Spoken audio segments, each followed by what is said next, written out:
జగన్మోహన్ రెడ్డి గారు రాష్ట్రంలో మీ ప్రభుత్వంలో ఎన్నో అవినీతి పనులు చేశారు. ఇప్పుడు మళ్ళీ నెల్లూరు వైపు కన్ను పడింది. ఏదో జరుగుతుంది అని పవన్ కళ్యాణ్ గారు చెప్పినట్లు మీరు లాస్ట్ ప్రభుత్వంలో ఉన్నప్పుడే ఏమీ చేయలేకపోయారు.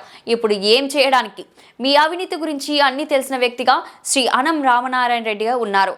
ఎందుకు ఆయన్ని గెలుపుకుంటారు చూడండి. దయచేసి ప్రజలకు ఉపయోగపడే పనులు చేయండి. జగన్ గారు ఇప్పుడు కూటమి ప్రభుత్వం మంచిగా పరిపాలన చేసుకుంటూ పోతుంది. దయచేసి ల్యాండ్ అండర్ని తప్పుదోవ పట్టించి ప్రజలకు ఏదో చేసేస్తున్నారు అని నమ్మించి చేయడం తప్ప ఇంకేమీ లేదు. ఇప్పుడు చూడండి, అనం రామనారాయణ రెడ్డి గారు స్టార్ట్ చేశారు. 2% పనులు చేయాల నువ్వు పోలవరం ప్రాజెక్టులో. పోలవరం ప్రాజెక్టు నేను కట్టానంటావు.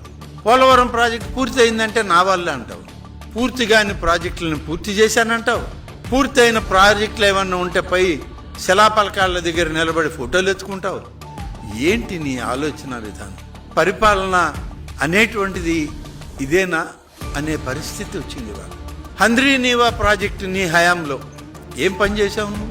ట్యాంకర్లతో సగం దువ్విన కాలువల్లో నీళ్లు పోసి ఒక గేట్ని అక్కడ అమర్చి తాత్కాలికంగా హెలికాప్టర్లో పోయి అక్కడ నేను నీటిని వదిలాను అని చెప్పి ఇదంతా నా ప్రమేయమే, కుప్పానికి కూడా నేనే నీళ్లు ఇచ్చాను అన్న. నువ్వు వెళ్ళిపోయిన అర్ధగంటగా ఆ గేట్ ఎత్తుకెళ్ళిపోయారు. మర్చిపోయావేమో జగన్మోహన్ రెడ్డి.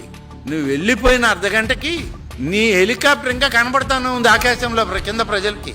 ఇంజనీర్లు ఈ గేట్ ఇక్కడిది కాదు, మేము వేరేది తెచ్చిపెట్టాం, మేము అది ఎత్తుకెళ్ళిపోతామని ఎత్తుకుపోయారు. అది ఎత్తుకుపోయిన తర్వాత ఆ కుప్పం కాలువలో నీళ్లు ఎక్కడన్నా ఉంటే తడి కూడా కనబడలా. రాయలసీమను నేను ఉద్ధరించానంటావు. ఏం ఉద్ధరించావు నువ్వు? నిన్న నువ్వు చెప్పినటువంటి కథనాలు కానీ వింటే అసలు సర్ ఆర్థర్ కాటన్ తర్వాత ఆంధ్రప్రదేశ్కి సాగునీరు తాగునీరు ఇచ్చింది నువ్వే అని అనుకోవాలి ఎవడైనా కొత్తోడు. నిన్ను నాటి నుంచి నేటి దాకా గమనిస్తూ ఉండేవాళ్ళం. మేమున్నాం తండ్రి, ఇంకా మేము బయట వెళ్ళిపోవాలా.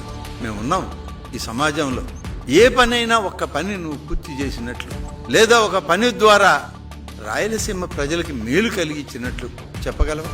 ఏ పని చేయలేను, అన్నీ నేను చేశానంట. ఏదైనా చెప్పాలి అని అంటే నీ సొంత ఛానల్ ఒకటి, నీ సొంత పేపర్ ఒకటి. నీ సొంత ఛానల్, నీ సొంత పేపర్ నీకు ఎలా వచ్చాయి? ఎలా వాటిని నువ్వు దక్కించుకున్నావు? ఆ చరిత్ర చెప్తే ఇంకా చాలా పెద్దది. ఉన్న సమయం చాలదు నాకు కూడా.